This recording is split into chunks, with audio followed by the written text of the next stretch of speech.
দিদিভাই, দিদিভাই তোমাকে কতক্ষণ ধরে খুঁজছি জানো আমরা?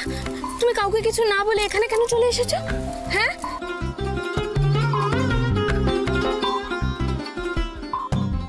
মন, তোমার তো রাগ আমার উপর। আমাকে তুমি শাস্তি দিতে পারতে, কেন তুমি নিজের সঙ্গে এরকম করছো মন? আজকে যদি তোমার কিছু হয়ে যেত, আমি কোনোদিন নিজেকে ক্ষমা করতে পারতাম না।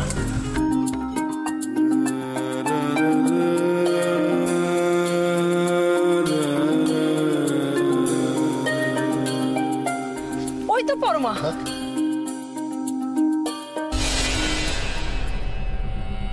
আচ্ছা পরমা, এরম কাজ করে কেউ? হ্যাঁ, তোমাকে না পেয়ে আমাদের সবার কি মনের অবস্থা হয়েছিল বলো তো? বৌমনি চলো। আমি কোথাও যাব না বুঝি। দিদিভাই, দিদিভাই কেন এরকম বলছো? তুমি জানো তোমাকে এতক্ষণ খুঁজে না পেয়ে আমাদের উপর দিয়ে কি গেছে? এত অসহায় আগে কখনো লাগেনি। এক মুহূর্তের জন্য মনে হয়েছিল আমি বোধহয় সারা জীবনের জন্য তোমায় হারিয়ে ফেলেছি। নিজের মানুষকে হারানোর যন্ত্রণা তুমি জানো না সিদ্ধার্থ। সেই যন্ত্রণা দিনের পর দিন বুকে বয়ে নিয়ে বেরিয়েছি আমি। জানতেও পারিনি যার জন্য দিন রাত পাগলের মতো কাঁদছি, সেই মানুষটা আসলে বেঁচে আছে। এত বড় একটা কথা কেউ জানানোর প্রয়োজনই মনে করেনি। দিদিভাই আমরা বুঝতে পারছি, দেখো এখন যা পরিস্থিতি তাতে তোমার আমাদের উপর অভিমান হওয়ারই কথা, কিন্তু বিশ্বাস করো দিদিভাই, আমরা না ইচ্ছে করে তোমার কাছে কোনো কিছু লুকোইনি। আমরা চেয়েছিলাম বলতে, আসলে দাদা ভাইও তখন ওই পরিস্থিতিতে আমাদের সবার নিজের নিজের যুক্তি আছে রাশি। আমি তো কারোর কাছে কোনো কৈফিয়ত চাইছি না, আমি তো কিছুই জানতে চাইছি না। কেন আমাকে বলছিস?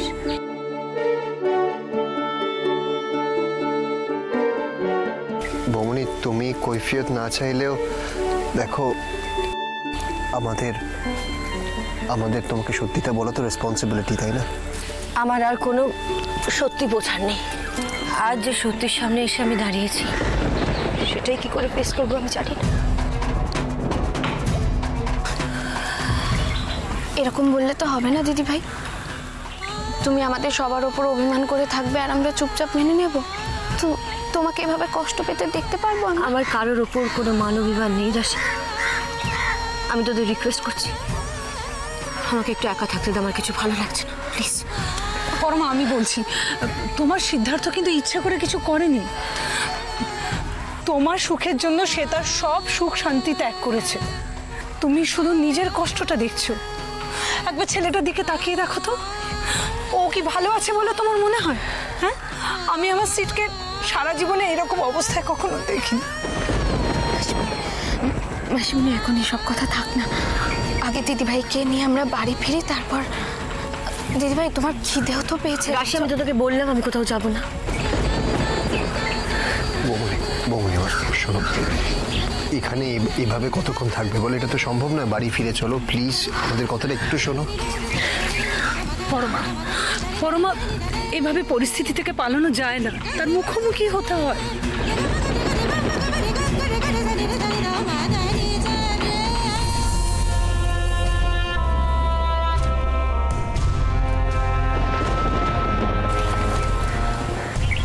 দেখো পরমা, টুইটি তোমাকে দেখতে না পেয়ে খুব কান্নাকাটি করছে।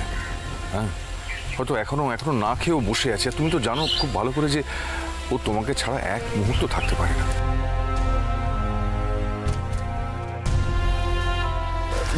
বৌমনি শোনো না, আমি বলছি মানে আমাদের কথা না হোক, অ্যাটলিস্ট বাচ্চাটার কথা ভেবে বাড়ি ফিরে চলো প্লিজ। মন চুপ করে থেকো না, কিছু বলো, কিছু বলো মন।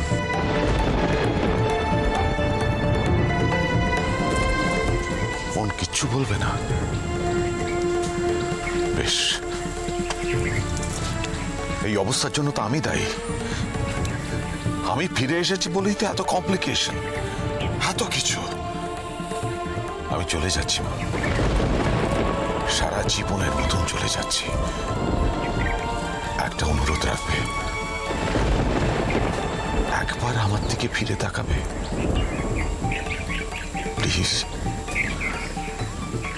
আমি কথা দিচ্ছি, আমি সারা জীবনের মতন চলে যাব, আর কোনোদিন ফিরে আসবো না মন। মন,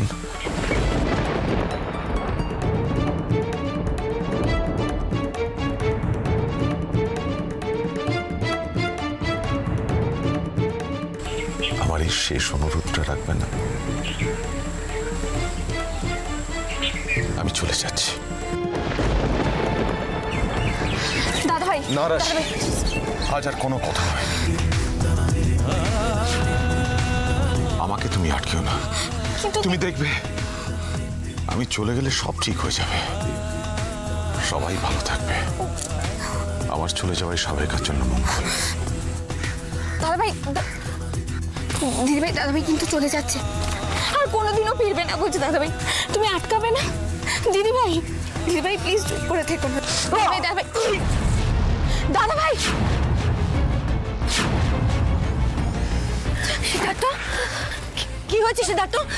কি লেগেছে? কোথায় লেগেছে? দেখি, কেটে গেছে? বলো না, ব্যথা করছে, রক্ত পড়ছে, ঝরে গেছে। কি হয়েছে বলো না, ব্যথা করছে। কোথায় লাগলো বলো তো? তোমার দেখে চলো না কেন? কোথায় লেগেছে বলো?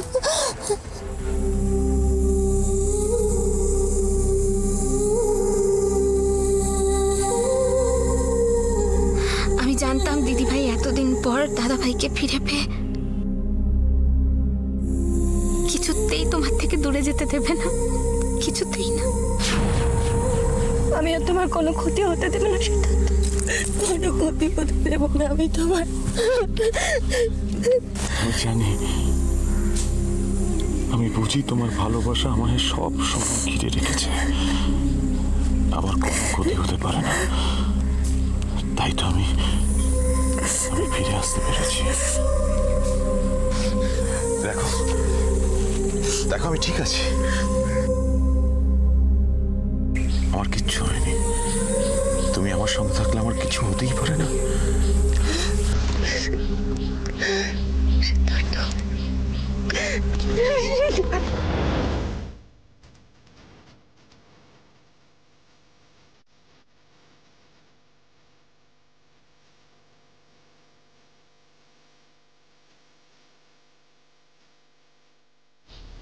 এটাই ভালো হলো পরমা। তুমি জীবনে অনেক দুঃখ পেয়েছো, তাই তাই আমি চাই যে তুমি সুখী হও।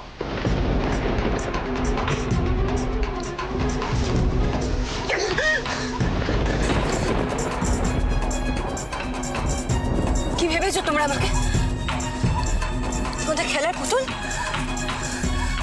আমার সাথে যা খুশি তাই করবে?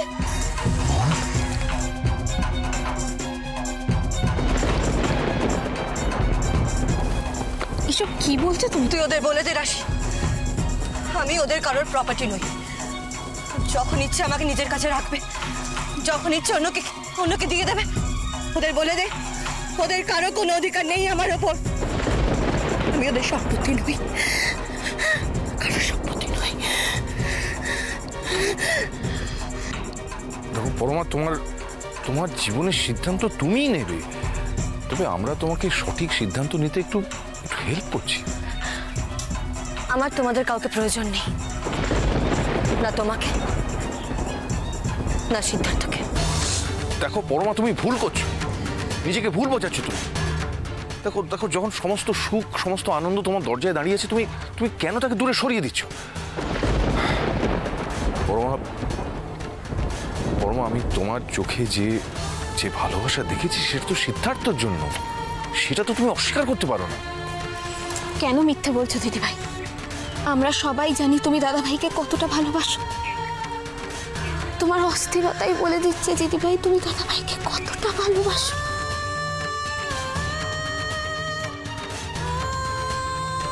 দেখো পরমা, আমাদের আমাদের বিয়েটা তো একটা নাটক ছিল, হ্যাঁ?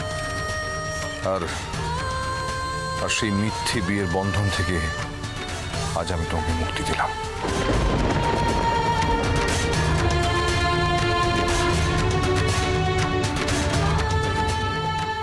শুধু নিজের কথাটাই ভাবলে? টুইটি, ও তো এসব কিছু বোঝে নাই, এসব নাটক, বিয়ে, ভালোবাসা,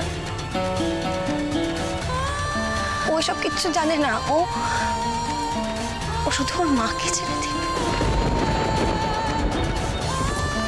দিদি ভাই দেখো, টুইটি তো এখন ছোট, তুমি ওকে নিয়ে অত চিন্তা করো না, ও বড় হলে ঠিক বুঝতে পারবে। না রাশি, আমি আমার নিজের সুখের জন্য টুইটিকে কষ্ট দিতে পারবো না। ও তো একটা শিশু। আমি একবার তোজোকে হারিয়েছি, টুইটি আমাকে দ্বিতীয়বার মা হওয়ার সুখ দিয়েছে। সেই সুখ আমার কাছে অনেক বড়, সবার থেকে বড়, সবকিছুর থেকে বড়। আমি টুইটিকে কোনোভাবেই অস্বীকার করতে পারবো না, অস্বীকার করতে পারবো না টুইটিকে। পরমা, আরেকবার ভেবে দেখো। আমার ভাবা হয়ে গেছে মাসিমণি, আমি ডিসিশন নিয়ে নিয়েছি। কারো স্ত্রীর পরিচয়ের চেয়ে টুইটির মার পরিচয় আমার কাছে অনেক বেশি ইম্পর্ট্যান্ট। আমি তোমাদের দুজনের কাছে হাত জোর করে ক্ষমা চাইছি, আমাকে মুক্তি দাও প্লিজ।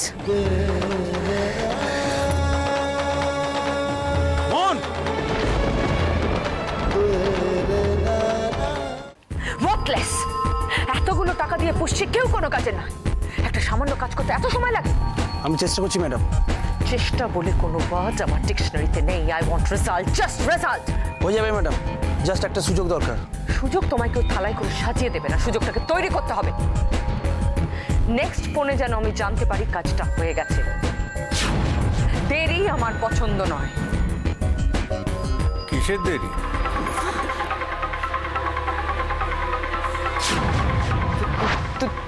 তুমি কখন এলে?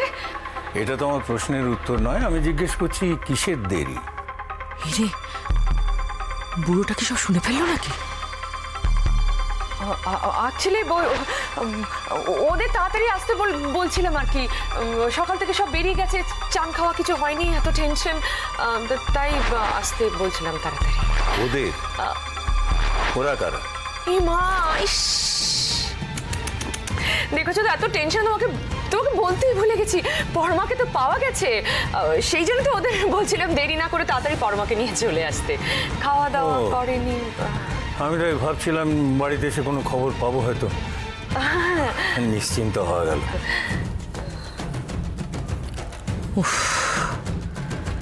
বেঁচে গেছি বাবা, কিন্তু তোমাদের তো এত সহজে আমি নিশ্চিন্ত হতে দেব না জানো। একটা বিরাট বড় ঝটকা তোমাদের জন্য অপেক্ষা করছে। চলো চলো চলো চলো, এই তো দাদু ভাইকে দেখবে বলে একেবারে অস্থির হয়ে যাচ্ছিল। এসো এসো সোনামণি, এসো, বলো কি হয়েছে? তুমি যা বলেছিলে আমার মাকে এনে দেবে। হ্যাঁ হ্যাঁ, দাদু ভাই তো মাকে এনে দেবে, কি বলো? এক্ষুনি চলে আসবে মা। আমি এখনই মার কাছে যাব। ও আচ্ছা, চলো চলো, তোমাকে মার কাছে নিয়ে যাবো। তোমার মা তো এক্ষুনি চলে আসবে, এক্ষুনি। চলো চলো, আমরা যাই, মার কাছে যাই। এসো মন।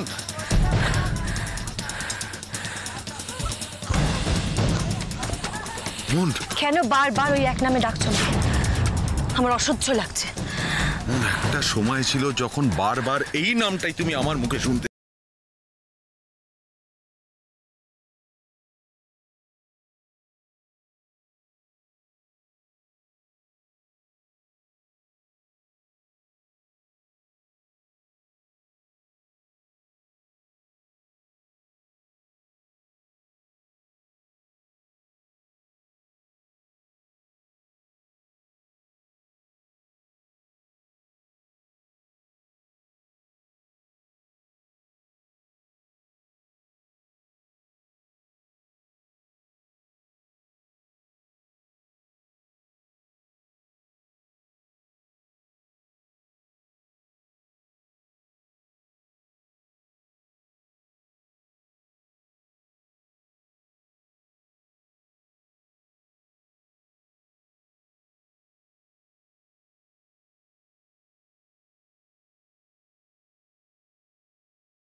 দাদাভাই তোমার ভালোবাসার নয়।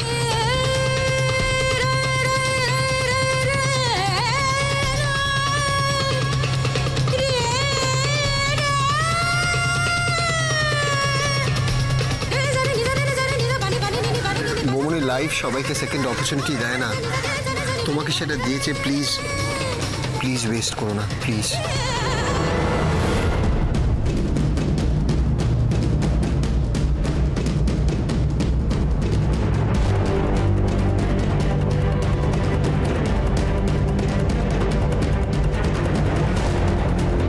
স্বয়ং রাধা মাধব চান তোমার আর দাদাভাইয়ের মিল হোক, তাই তো তোমার অজান্তেই আজ তোমাকে এখানে নিয়ে এসেছে দিদিভাই।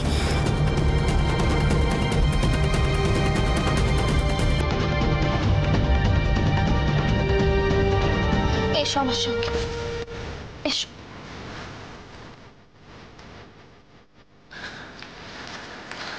এসো।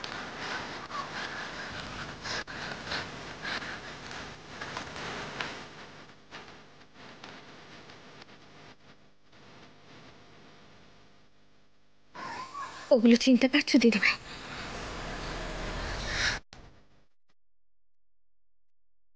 আমি যতদিন বেঁচে থাকবো ততদিন তোমার জন্য অপেক্ষা করবো।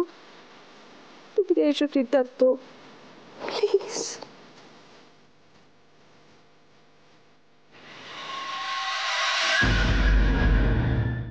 আমি সেদিন ঠাকুরের সঙ্গে প্রতিজ্ঞা করেছিলাম দাদাভাইকে একদিন ঠিক তোমার কাছে ফিরিয়ে দেব, এগুলো একদিন ঠিক তোমার হাতে তুলে দেব। আর দেখো দিদিভাই, আজ আমি আমার কথা রাখতে পেরেছি।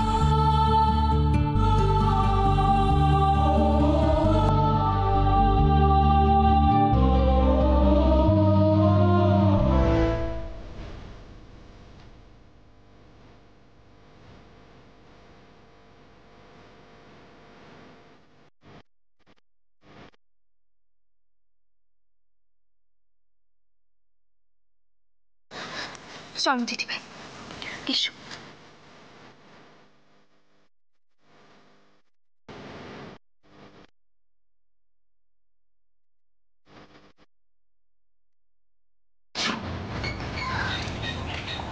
নাও দাদাভাই, পড়িয়ে দাও।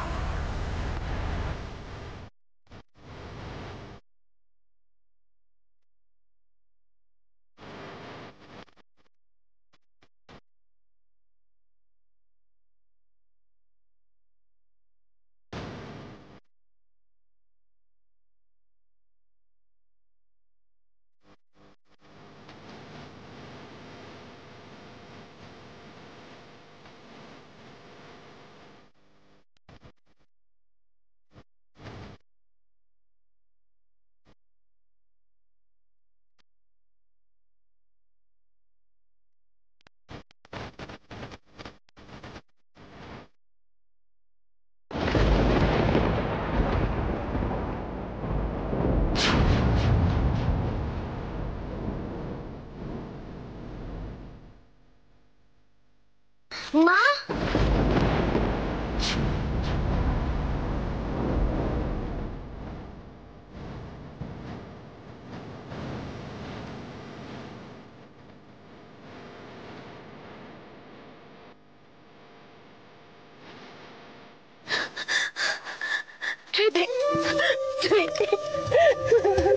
তুমি যা বলেছিলে আমাকে ছাড়া কোথাও যাবে না। তোমাকে ছেড়ে না কোথাও যাবো না।